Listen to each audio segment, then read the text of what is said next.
Hello, my name is Eric Tennant and I do long distance e-bike touring. To get these long distance on an e-bike without any plug-ins, I'm in the southwest of the United States. I pull a solar trailer behind me and I'm able to stop off a camp and charge back up. I definitely had to do this when I was doing a trip from Phoenix to Las Vegas because there's a 200-mile section where there is nowhere to plug in. So when I heard BougeRV was coming out with a new iteration of their solar panels, I was definitely on board.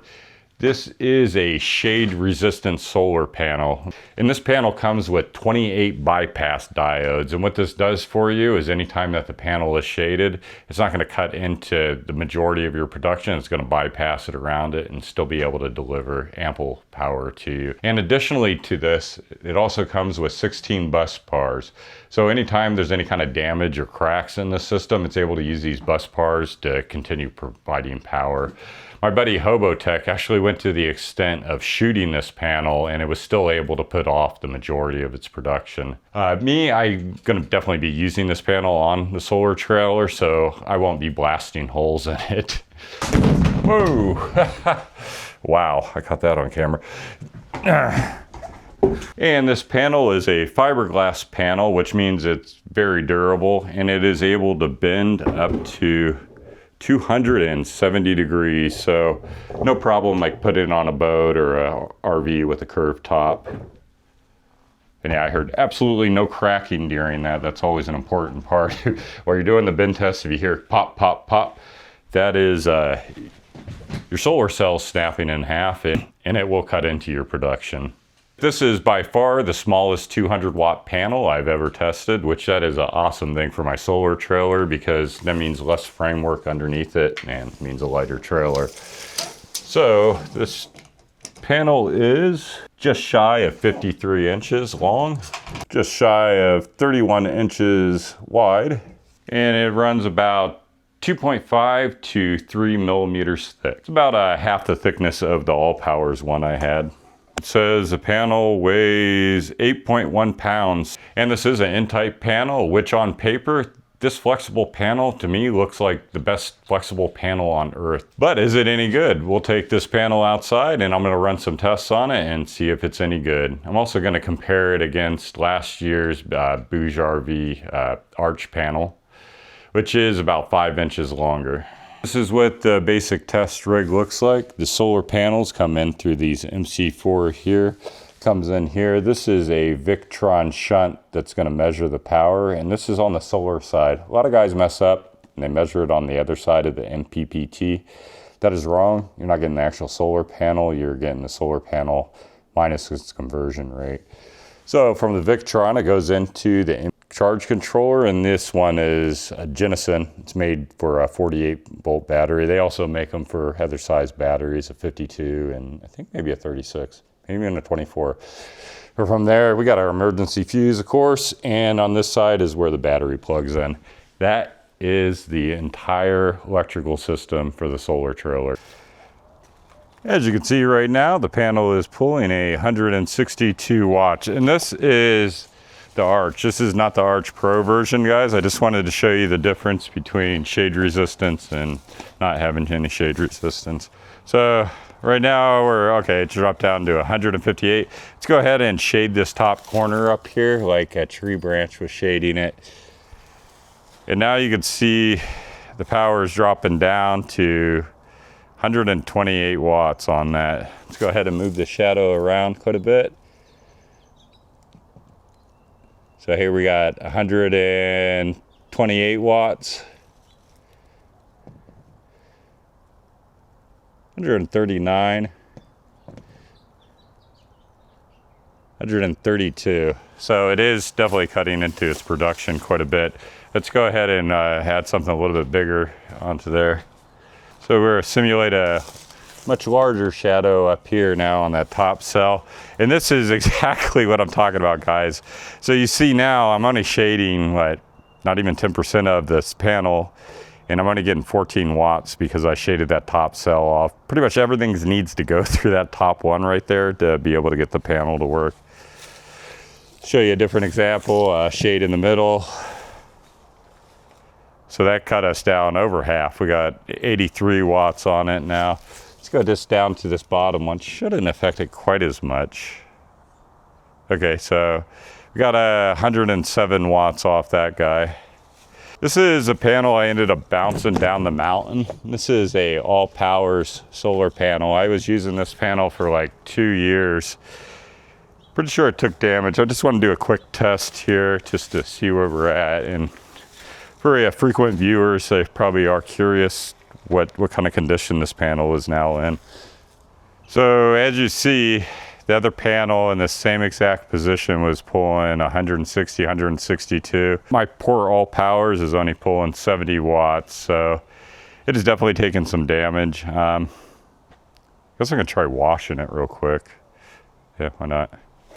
All right, gonna give it a quick wash here, see if that improves it. Everybody, oh, it's your dust that was getting to it. Oh no, not that much. I don't think so, we'll see. So the panel's cold and it's washed now, and I'm only getting 72 watts. So yeah, the AllPowers panel is definitely take damage. That's no fault of the AllPowers. It's literally my solar hinges came off and it bounced down the mountain. But yeah, it has no shade resistant. All right, now let's move on to the BougeRV Arch Pro. All right, and now the test you guys have been waiting for. All right, so the BougeRV Arch Pro is already winning this fight. It's got 176 watts, and that is laying flat here, guys. Let's go ahead and I'm gonna see what I could max this one out to. But I already can see that it's performing better. All right, so we got 175. Oh, gotta pick up the right panel here. 175, 177. So we got 71, 128, 153, 162, 169, 175, 178, ooh, 179, 180. So we're at 90% efficiency right now. 75, 72, 79, 81, 181. Looks like 181 is going to be our highest number, which puts us at 91% of the rated capacity. Nice. All right, let's go ahead and I'll show you guys the shade resistant test on this. This is where these really shine out. There's 28 bypass diodes. And this is what I'm talking about, the size difference. All of them are lined up perfectly on the top. They're all exactly the same width. But here is the technology jump.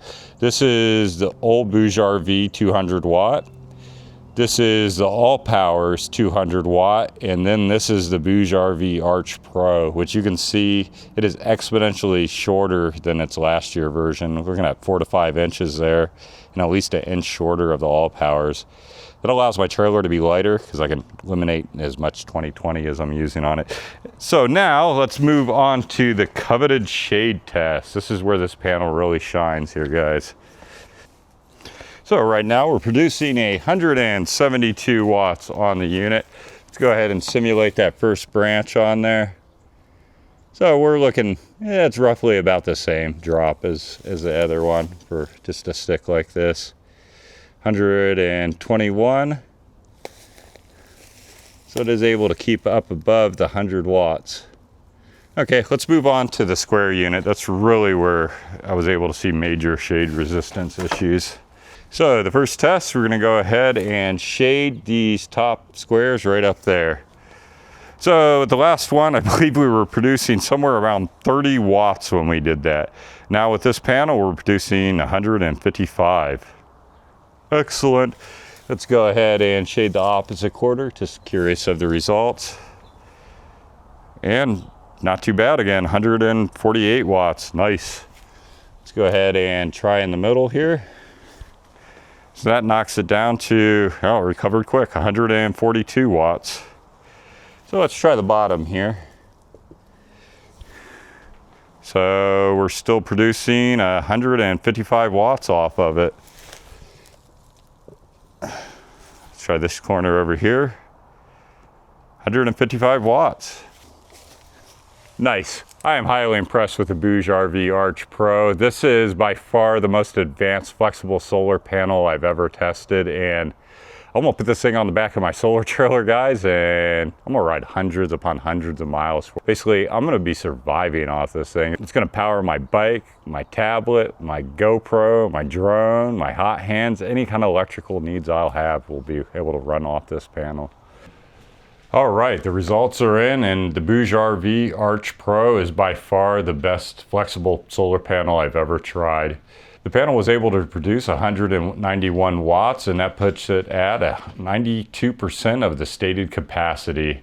These cells are pulling 25% of the sunlight that is coming through. That doesn't mean they're 75% inefficient. That just means 25% of the wavelength coming from the sun we've managed to convert into energy. Most panels nowadays, you're looking at a 22 to 23%, so this 25% is how they were able to get this smaller form. Another thing about the BougeRV flexible panel here that many companies will not do this panel comes with a 5-year warranty. And that's not just it. They claim this panel will keep producing 80% of its power for up to 25 years, which that's way beyond the industry. That puts us at the top of its game. This panel right now is running $270. I got lucked out. I actually bought this panel from BougeRV. I do work with them, but this is before I got in contact with them. I got it for like $180, but yeah, now it's running for $270, and I recommend getting it fast because I do not know better technology than what this panel has.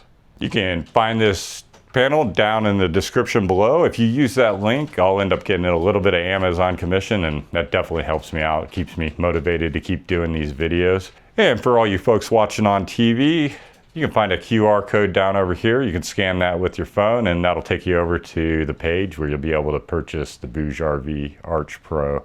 Until next time, you'll see me. Hey computer, in simulation. Sitting in a chair, how does that work out?